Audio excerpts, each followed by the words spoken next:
الرحمن الرحيم والصلاة والسلام على أشرف الأنبياء والمرسلين وعلى آله وصحبه أجمعين ومن تبعهم بإحسان إلى يوم الدين. رب اشرح لي صدري ويسر لي أمري واحلل عقدة من لساني يفقهوا قولي. اللهم انفعنا بما علمتنا وعلمنا ينفعنا وزدنا علما يا رب العالمين. Beloved brothers and elders, we thank Allah Ta'ala again and again. It's very important that we thank Allah Azza wa Jal for our ni'am and blessings. Allah Azza wa Jal says that in shakartum lazidannakum, that if you are grateful to Him, He will inshallah Ta'ala increase us in so many bounties and so many blessings. Allah Ta'ala has given us this whole month of Ramadan, could you imagine, mashallah? And subhanAllah, so many things happened in this month. First, a snowstorm happened, and so many other different chaotic things happened throughout the month. People got sick and all these things. Yet subhanAllah, we're still able to fast, alhamdulillah. What a great ni'mah of Allah Azza wa Jal. Thank Allah Ta'ala again and again. It's only by His fadl and karam that things are made easy. وَيَسِّرْ لِي أَمْرِي, right? Things are made easy because of Allah Ta'ala's tawfiq to us. We thank Allah Ta'ala again. Lord brothers and elders, even sitting in this tafsir is such a mubarak time. It's a time where we get to learn the ayat of the Quran, their meanings, and then alhamdulillah explore the lessons that the Quran is teaching us. May Allah Azza wa Jalla allow this Quran to transform us, to make us the better people inshallah ta'ala. Yesterday we spoke about this Sayyidina Musa alayhi salam, about him when again that rushing from his community and just slightly just correcting his judgment on it, and the amount of damage that was caused afterwards, the Samiri that ended up misguiding the entire community and moving them to worship the calf, right? It was a very devastating time in the life of Sayyidina Musa alayhi salam. And we talked about Samiri in detail yesterday, so I'm not going to go over it again. But again, we're translating it right now just as the foreigner, the one who wasn't really from that community, the Samiri person, okay? So now keeping this in mind, Allah Azza wa Jalla says, فَإِنَّا قَدْ فَتَنَّا قَوْمَكَ مِنْ بَعْدِكَ وَضَلَّهُمُ السَّامِرِي. Musa, because you came a little early, then this is what happened. The chaos and the damage that happened, Samiri went and misguided the people. So now Musa alayhi salam, you can imagine, after speaking to Allah subhanahu wa ta'ala, on Mount Tur, having such a nice conversation, beautiful conversation. Allah Azza wa Jalla gives him the Torah, gives him the alwah, He gives him the tablets and everything. And now he's like so inspired. At the end, Allah Ta'ala tells him this. Musa alayhi salam's heart is almost broken in half. You can imagine, shattered into pieces. فَرَجَعَ مُوسَى إِلَىٰ قَوْمِهِ غَضْبَانَ أَسِفًا. Allah Azza wa Jalla says in the Quran, he returned to his people, غَضْبَان, incredibly, at the pinnacle of anger. He's so angry right now. غَضْبَان. This is the thing, right? It's not only anger. This is why I want everyone to understand the secret of a da'i. What makes a da'i, an inviter to Allah Ta'ala, so successful? غَضْبَانَ أَسِفًا. That he came back to his people with immense anger, but with extreme sadness. These two things, subhanAllah, this is the recipe for anyone, mashallah ta'ala, that really wants success for a community, that you have to, subhanAllah, when you're upset at them, you measure it and you balance it out with the sadness in your heart. That, oh, afsos, my people are doing wrong. I'm not angry. Look, you have to become angry. Listen, beloved brothers and elders, if people are violating sharia and deen, someone needs to be upset. Someone needs to be upset that something wrong just happened. You know? People get upset for small things. Things happen at home, a glass breaks at home, and people are ready to flip the whole house over. What? The salt isn't right in the food. Oh my God, I'm going angry. The deen of Allah Azza wa Jal is being violated and no one's getting upset. No one's going to feel anything. Yes, Maulana sometimes gets a little fiery. Right? Why? Because people are not, if they're violating Islam, then we have to say something. If someone tells you can give zakat to politicians who are on Epstein files, then we need to say something. Do you understand? I'm telling you, subhanAllah, this is part of deen, to become angry for the sake of Allah subhanahu wa ta'ala. But how do you make sure that the recipe is proper? That you mention with immense grief in your heart. Oh, my son, imagine, Allah protect us. Imagine if your son, like he got into a very severe accident, right? Even if the accident is his fault, what do you feel afterwards? Oh, my son, you're angry. You shouldn't have done that. But at the same time, he got into an accident, so you're like, oh man, I feel a lot of pain for him. Musa is coming back to his community like this. When you do this, your da'wah in anger will be hidayah. Your calling in anger will become guidance for people. Look how measured is his da'wah. This is the thing. قَالَ يَا قَوْمِ أَلَمْ يَعِدُكُمْ رَبُّكُمْ وَعْدًا حَسَنًا. He first reminds them and says, amazing blessing. Didn't your Lord promise you to give you an amazing promise? Didn't Allah give you?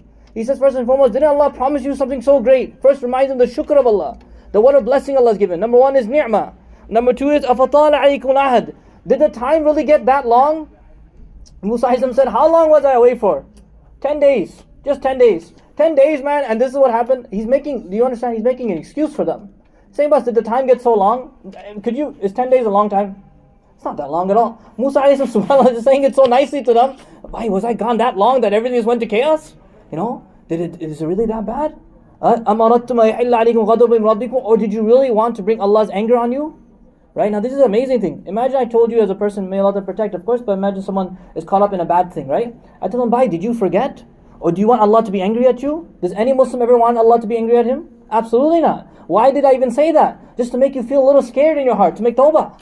Musa alayhi salam, subhanAllah, his reminder to them is so precise and profound in his anger. Could you imagine? This is the Nabi of Allah. People think of Musa alayhi salam as this angry, strong, like he is strong, Musa alayhi salam, but he wasn't this aggressive person. Musa alayhi salam was strict and firm with himself. But look at him in anger, look how well and controlled he is. Number one, reminding them the favors of Allah. Number two, giving them an excuse, subhanAllah, subhanAllah. And number three is that, bus, if you don't do this, did you want Allah to be angry with you? فَأَخْلَفْتُمْ مَوْعِدِي, so you disobeyed my promise? This is Allah's promise. But what did Musa alayhi salam say? My promise. Because why? Was it my fault that I didn't say it to you properly? Did I not communicate it to you well? What an amazing reminder from Nabi Musa alayhi salam. This is a reminder for everybody. Well, brothers and elders, we can't handle anger. So this is my reminder to everyone. What is the remedy for anger? What is the medicine of anger? What did Rasulullah say about anger? La taghdab, just don't get angry. Just don't even try.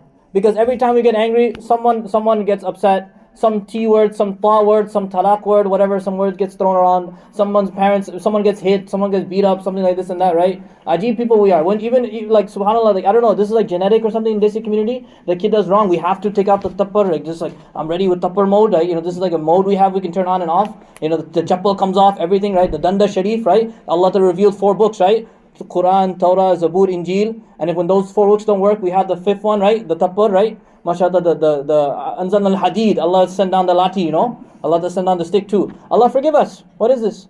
Every time you're getting angry, and then what? Then we say, oh Maulana, my kid is not listening to me, he's disobedient. Yeah, because why? Because you taught him that like every time he gets angry, he just gets hit, right? So then what happens is they steal up.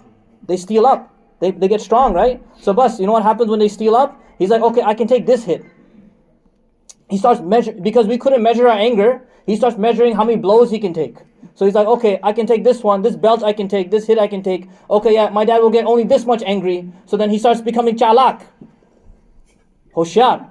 Ban gaya. We made him like this. We made him clever. Because now he's like, okay, how do I strategically navigate it so my dad doesn't get upset at me?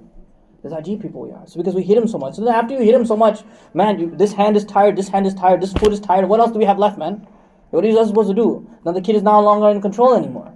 Be careful of anger. Anger is very, very, very dangerous. It's a very dangerous. If it works very well. Because look at this. Bani Israel, after hearing this, Musa, we asked for forgiveness. Ma akhlafna maw'idaka bimalkina, Musa, your promise we didn't violate because of what we did. They actually apologized to Musa immediately. We made a mistake. This is what happens when you measure your anger with sadness, so that way it becomes controlled.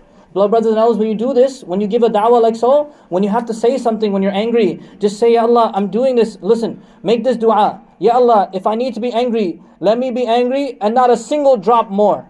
If I need to be upset, let me be upset and not a single drop more. And Ya Allah, if I need to show my happiness, let me show it in such a way and not a single drop more. Allah, to keep me in balance and measure. Make this dua. Because you have to sometimes. Listen, if you can't let your children step all over you. Sometimes the wife also needs to be reminded too. They're not listening, don't worry, so I can talk to you guys openly. Okay, sometimes you have to show her, but I'm the husband, man. What is this partnership? No, this is a leadership, okay? You are the leader of your household. You are the leader of your household. I'm making dua, they're not listening today. Okay, you are the leader of your household. And sometimes you have to tell her that, boss, I'm upset right now. I'm not okay right now. I'm frustrated. Maulana is also a really nice guy. But trust me, at home, like sometimes I just have to be like, oh, I'm just really upset right now. Why are we doing this right now? And all this stuff, right? And all this, I'm just about to walk out the house. Once you hold your hand on the doorknob, she's like, please don't leave. I was like, yeah, I'm not going to, but you're making me upset right now, You have to show. You have to steer you're the captain, man. Like, what are you doing? If you listen to every single crewmate, you're going to freaking go drown, You have to, mashallah, steer the ship sometimes. Just show they look upset. How do you, look, when limits are violated, when the boundaries are broken, then that's when you start to show a little frustration and upsetness, right? But measure it. Be balanced.